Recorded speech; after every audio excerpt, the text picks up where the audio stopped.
Que signifie pour vous l'expression sur le vif? Eh bien, pour définir le sens de cette expression, je crois qu'il faut donner un exemple concret. Prendre une scène sur le vif, cela consiste pour un reporter, par exemple, un reporter de télévision, à arriver sur un marché, disons à Rennes, le jeudi matin, dans le quartier Jeanne d'Arc, sur le boulevard Alexis Carrel, d'arriver sans tambour ni trompette, et cela consiste à enregistrer les ménagères qui font leurs achats, à enregistrer les échanges qu'elles peuvent avoir avec le marchand de poissons, par exemple, sans la moindre préparation. Est-ce que vous pouvez former 2 ou 3 phrases avec l'expression sur le vif?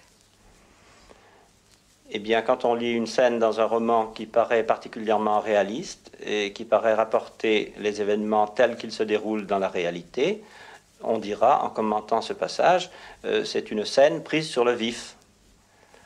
Quand on regarde la télévision et qu'on regarde un documentaire sur la vie en Amérique, par exemple, eh bien, on dira que le reporter français s'est rendu dans une réunion publique à la veille des élections primaires dans tel ou tel État et qu'il a enregistré une scène sur le vif.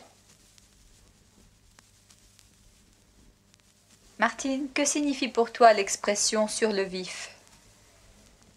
La première image qui me vient, c'est un instantané.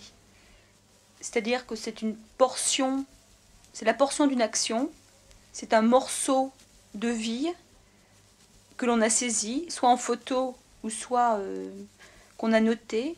C'est pris sur le vif, c'est la petite morceau de vie qu'on prend comme ça, alors qu'elle est en train de se dérouler, sans préparation. Est-ce que tu pourrais me donner 2 ou 3 exemples avec l'expression sur le vif? Bien, par exemple, une photo prise sur le vif, c'est à opposer à une photo posée. C'est-à-dire que le photographe prendra cette photo alors que les gens qui sont à photographier ne seront pas prévenus.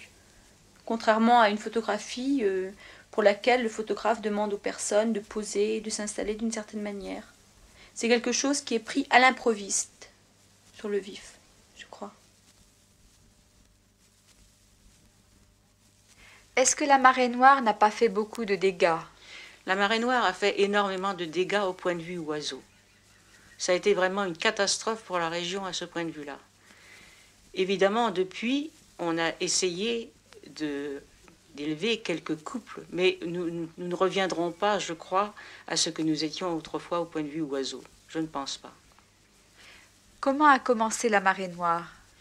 La marée noire a commencé par une odeur de pétrole vraiment abominable.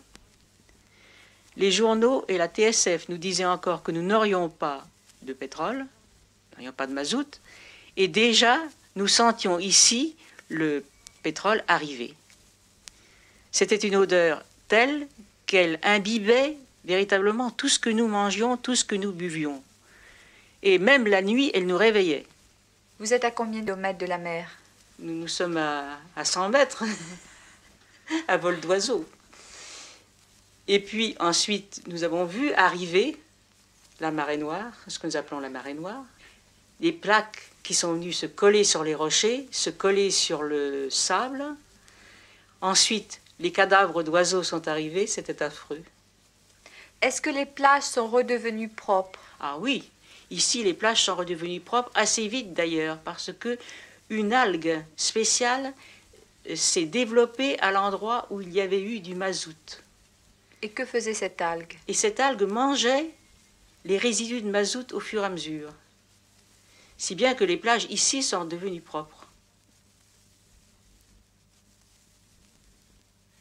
Le phénomène de la marée noire a été dû à ceci, que la marée montante dans la Manche va frapper la presqu'île du Cotentin et donne des courants qui ont un mouvement tournant.